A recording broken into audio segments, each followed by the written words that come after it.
Okay, Noel, could you tell us about your connection to Cuisle and what the centre means to you? Well, I've been working in Koosh for 17 and a half years. So it's most of my working life so far. Look at the centre. We're the National Respite Centre for the Irish Wheelchair Association. There's an awful lot of other disability organisations use the centre. People have been coming every year since I started here. Certain groups have used the centre every year that I've been here. So over time, you build up a huge relationship because I suppose by the nature of the work we do, people that come here, some people rely on us for everything, from being helped out of bed, brought to the bathroom. They need assistance to eat a breakfast, a lunch, a dinner. So they have to hand themselves over to us, totally. So you build up that trust. Obviously, if you're sitting beside someone for an hour and you're helping them to eat their dinner, you kind of the chat and we get to know each other so well. So we feel a huge connection to people. They're way more than guests. At this stage, so many of them are friends. All the staff here would have certain guests that they'd be friends with on Facebook. They'd be talking on the phone over the years. That's just the way the relationship would have built up. So we kind of feel devastated for ourselves losing our jobs, but I suppose more so, our biggest concern is where are some of these people going to get a break, That's the big issue at the minute, massive. And I don't think the ideal way are really able to answer that question. They're talking about a hotel model. But it's difficult to have all the appliances, the aids, the room set up to accommodate someone. And then you're talking about the numbers. A lot of the attraction of Cuisle is that a group come with a large number of wheelchair users. We have a couple of groups that come here and they probably have 25 to 30 wheelchair users. I don't know, is there any hotel in the country that's going to be able to accommodate that number? And we're all involved in, I don't know, yourself, you might be involved in a football club or a golf club or any sort of society. And is there a big attraction in going away as a group of people? What's wrong with it? These are your friends, the people you like, the people that are on, they're the same interests. That's part of the attraction. It's that kind of volume, number of people, connection, where you feel safe. That's a lot of it. And if you send 3 or 4 or 5 people to a hotel, can you capture that? I don't think so.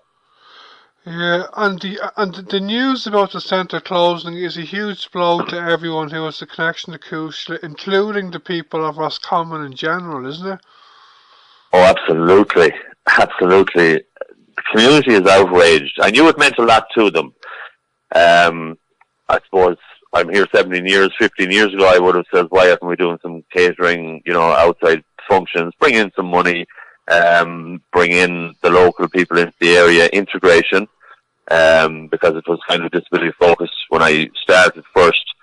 And over the years, that has expanded. So now everybody feels it's just a centre, or it's a holiday resort. It's there for anybody. So I knew there was that connection, they had their fundraisers here, the local football club would have used it a lot.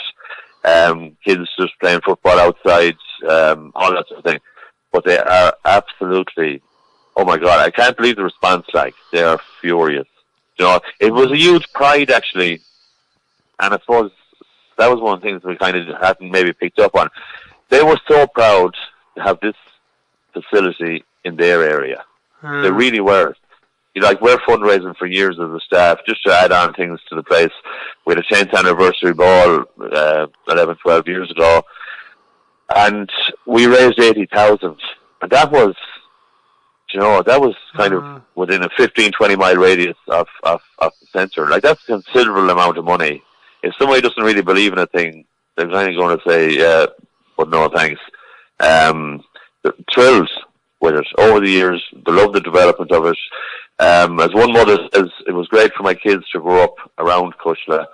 They went in, they were always part of it, they felt welcome, but they got an education, as in they saw the people life isn't straightforward for everybody, you know, and it made them sort of more appreciate more what they had. And like, it's hard to put a cost on something like that. It's a very simple thing in the whole argument about Cuisle at the minute, but that's part of it too, like. You know, these are the decision makers of the future. So if they have experience here for years, and if one of them ends up as an architect, you know, maybe they'll insist guys have to be better in this access. If one of them ends up a politician, if one of them ends up a nurse, they have a better understanding of the needs of people with a disability. There's so many angles, you know, it's massive. Okay, now, and what will it take for the centre to stay open and have a secure future? Well, at the minute, I don't know what it's going to take, because the Irish Wheelchair Association, it's amazing. So many people seem to be coming out in support of keeping it open. You have politicians, most of them want to keep it open, bar our Minister for Disabilities. Like we had a protest outside the door the other day, so many of them put their head out the gate, were talking to us, spent 10, 15 minutes. Some of them all seem to be in support from across the political spectrum. The members seem to be usually engaged, want us to their centre.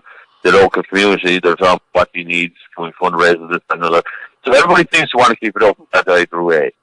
So I don't know what it's going to take to convince them. You know, it's amazing if you have a problem and you've all the support, why would you turn it down or just say we're moving on? So I don't really know what at this stage is going to turn their head. I would assume I would assume it'll take a special extra funding from the government or Department of Health to keep it open. What do you think? It could cost a couple of million. That's a lot of money, but as a once-off to bring the building up to standard or whatever was wrong with it, you know. Well, absolutely. Like I suppose we're heading into an election cycle, and maybe I'm being a little bit cynical, but sure, we've seen it before. It's sort of where's the money, where's the votes going to come from? You know, what do we have to do? Figures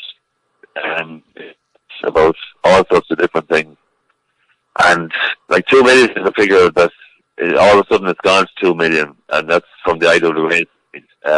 Like the figure we were given 2 weeks ago at a redundancy meeting, or when we were handed our redundancy, was the actual electrical work at the minute that we're talking about was 1.15 million. So if you're going to tack on a few 100,000, so it makes your argument stronger. It obviously puts it in the mind of the public, and rightly so. Is it worth 2 million? You know, but it's like 1.15 is what we've been told is the cost of doing the work.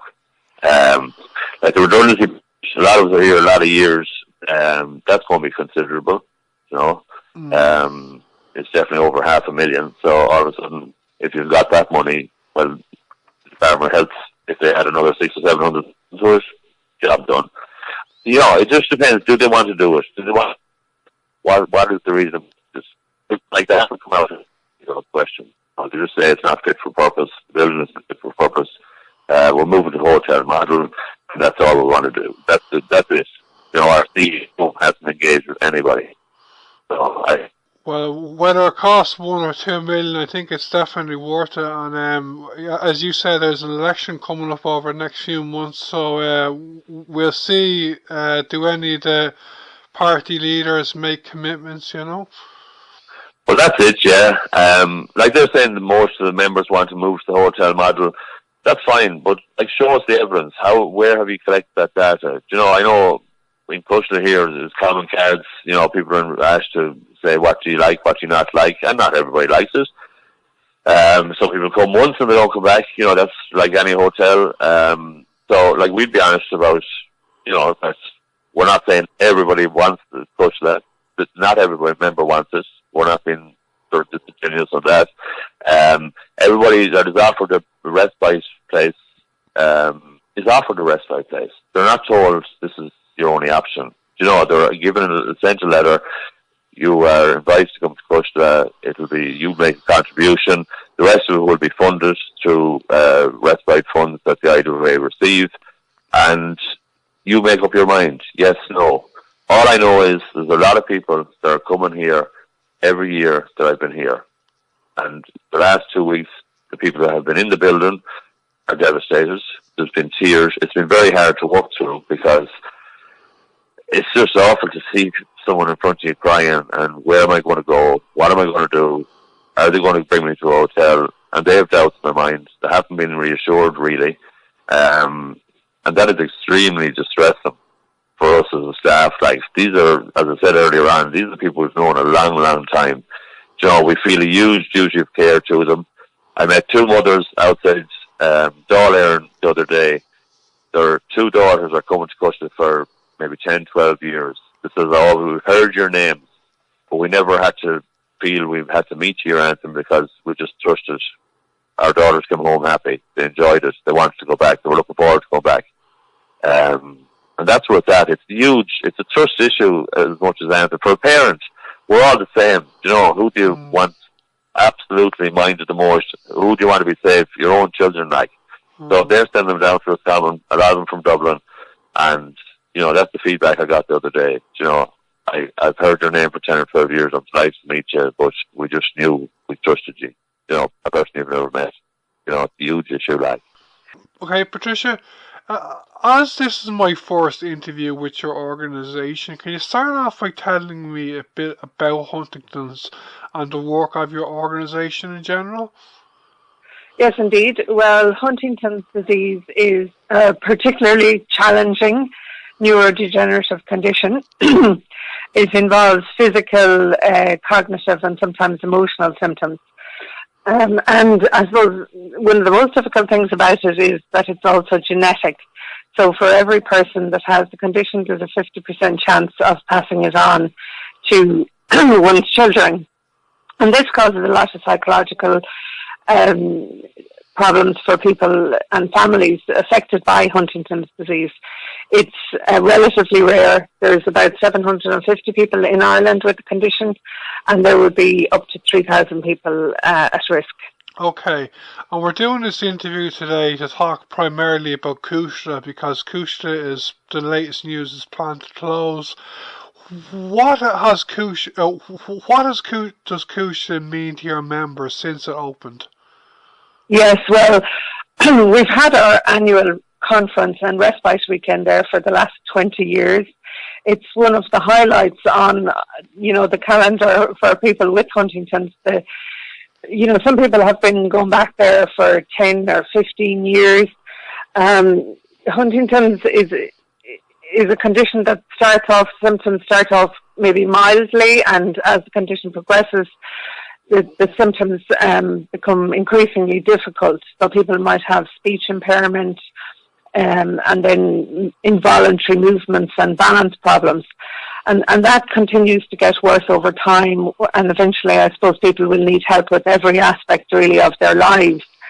So going to Cuisle, where people really understand and I suppose offer respect and kindness, means a lot to people. I think that we can all, I suppose, take for granted basic daily interactions. But one of our family members was telling me the other day that her husband, who had Huntington's for, 15 years, that it was one of the only places left for him where he could order something for himself. Staff there, I suppose they understand people with speech impairment because they're used to dealing with that. And they offer respect. So they make an effort to understand what people are saying and to talk to people directly and to, provide that caring service. And also for our members, it was somewhere to go back to that you knew who was going to be there. You knew who was going to be providing the service. People treated you like their friend. And outside of our own respite weekend, there are members of Huntington's disease families and people impacted by Huntington's would also use the centre independently because they're maybe involved with Irish Wheelchair Association Day Centre or whatever. So they'd go there for respite breaks. And that was particularly important for people as well, knowing you were going to somewhere that you were familiar with, that people would understand your condition and would offer you that respect. I mean, I suppose we offer, our association offers information and support to people because it is a very difficult condition to live with. And we hear all the time from people who are refused access to services, be it, the shop, because they might appear intoxicated and perhaps people are suspicious that they're trying to shoplift or something. People have been refused access to buses, refused access in pubs and restaurants, and we had a story last summer of somebody who went to the races with her family, and a young woman, and because of her involuntary movements, the people assumed she was drunk. The family seen people pointing at her, and at one stage when she was on her own for a short while, somebody came up to her and said, "You should be ashamed of yourself, off your face at this hour of the morning." This is what was said to her, and she felt that she couldn't, she didn't want to leave her house for a couple of weeks after that.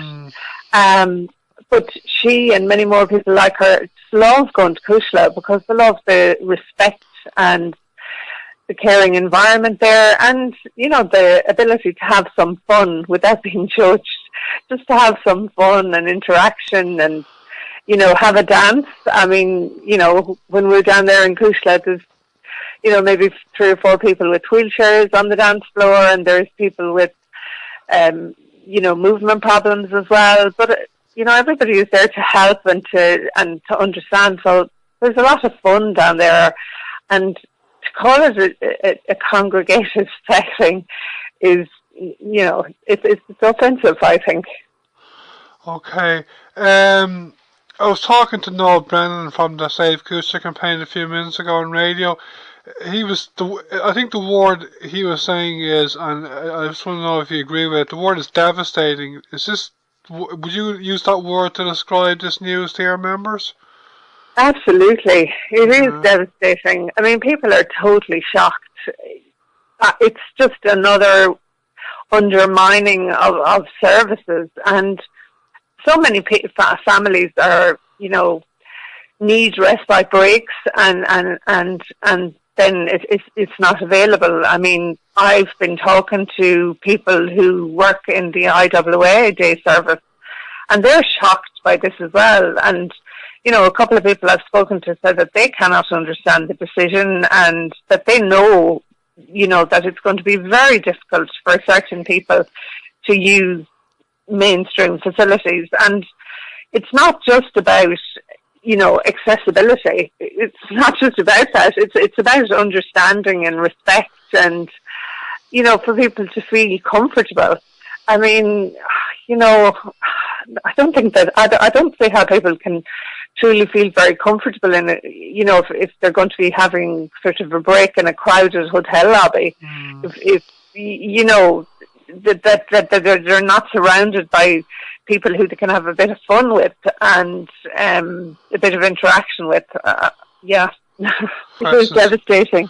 There's a big demonstration in support of Koosh outside the Dáil on Wednesday. Could you tell me a bit about that, please? Well, unfortunately, I was away myself, so I wasn't there, but it was really great to see so many people in support of Cuisle, and I think it just shows, and I mean, some of the signs as well that people are carrying really shows the level of I suppose devastation among the community, particularly for people with complex disabilities. And I think some of those posters are saying things like fun and, and that's what people had down there, fun and camaraderie and friendship. And I don't think you can replace that. And it's great to move away from congregated settings, but that's not what Cuisle was. And, while I suppose there is a move to have more choices available, those choices aren't available yet. And it's bizarre that Cuisle has been closed without, this new service being evaluated. And I suppose it's also very confusing that the people who use Cuisle haven't been consulted. I mean, surely that's the basis of any choice. to ask people who use the service whether they want to continue using this service or whether it would be their preferred service. And I'd really call on, the IWA and the Minister for Disabilities to consider asking people who use Cuisle whether they want to continue to use that service. Okay, Patricia, what is it going to take for Koosh to stay open and have a secure future? Do you think?